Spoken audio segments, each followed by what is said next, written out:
শ্রী শ্রী রামকৃষ্ণ কথামৃত অষ্টাদশ পরিচ্ছেদ 1885 25 অক্টোবর ভক্ত সঙ্গে প্রেমানন্দে।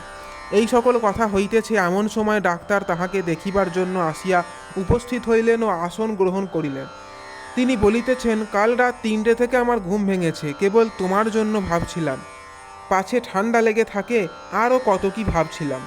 শ্রীরামকৃষ্ণ, কাশি হয়েছে, টাটিয়েছে, শেষ রাত্রে এক মুখ জল, আর যেন কাঁটা বিঁধছে।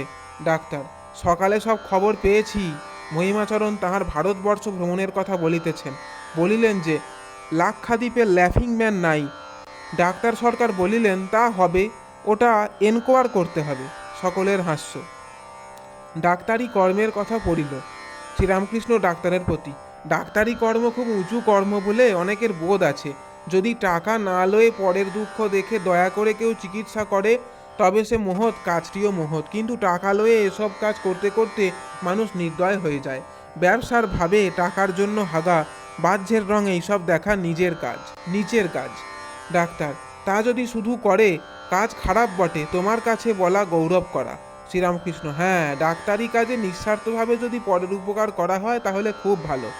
তা যে কর্মই লোকে করুক না কেন, সংসারী ব্যক্তির মাঝে মাঝে সাধুসঙ্গ বড় দরকার। ঈশ্বরে ভক্তি থাকলে লোকে সাধুসঙ্গ আপনি খুঁজে লয়।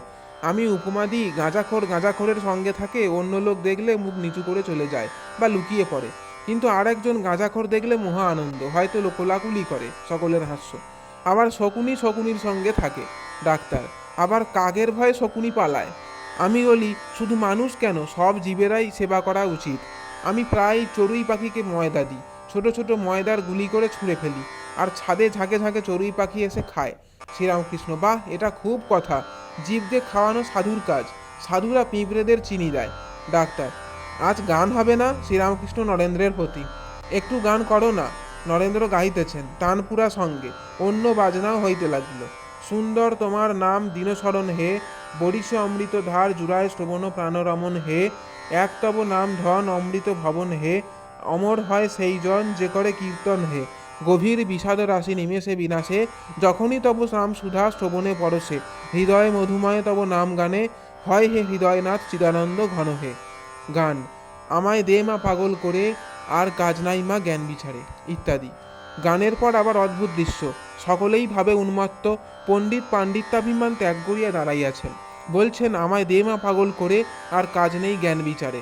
বিজয় সর্বপ্রথম আসন ত্যাগ করিয়া ভাবন্মত্ত হইয়া দাঁড়াইয়াছেন। তাহার পরে শ্রীরামকৃষ্ণ ঠাকুর দেহের কঠিন অসাধ্য ব্যাধি একেবারে ভুলিয়া গিয়াছেন। ডাক্তার সম্মুখে তিনিও দাঁড়াইয়াছেন। রোগীর কোনো হুঁশ নাই, ডাক্তারেরও হুঁশ নাই। ছোট নরেনের ভাবসমাধি হইল, লাটুরও ভাবসমাধি হইল। ডাক্তার সায়েন্স পড়িয়াছেন, কিন্তু অবাক হইয়া এই অদ্ভুত ব্যাপার দেখিতে লাগিলেন। দেখিলেন, যাহাদের ভাব হইয়াছে তাহাদের বাহ্য চৈতন্য কিছুই নাই, সকলেই স্থির নিস্পন্দ। ভাব উপশম হইলে কেহ কাঁদিতেছেন, কেহ কেউ হাসিতেছেন, যেন কতকগুলি মাতাল একত্র হইয়াছে। জয় ঠাকুরমা স্বামীজি।